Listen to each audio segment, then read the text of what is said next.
سابق کرکٹر اور کانگریس لیڈر محمد اظہرالدین پر حیدرآباد کرکٹ ایسوسی ایشن کے صدر کی حیثیت سے اپنے دور میں فنڈز کا غلط استعمال کرنے کا الزام ہے۔ انفورسمنٹ ڈائریکٹوریٹ نے جمعرات کو سابق کرکٹر اور کانگریس لیڈر محمد اظہرالدین کو حیدرآباد کرکٹ ایسوسی ایشن سے منسلک منی لانڈرنگ کیس کے سلسلے میں طلب کیا۔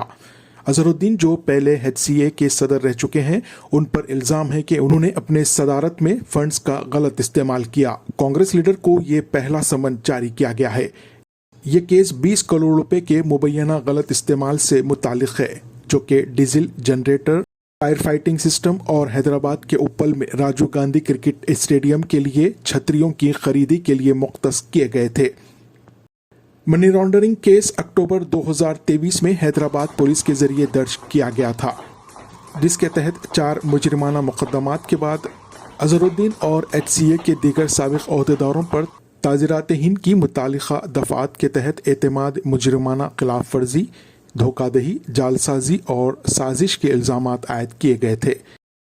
اظہرالدین نے ان الزامات کی تردید کرتے ہوئے انہیں جھوٹا قرار دیا اور سیاسی طور پر محرک بتایا ہے۔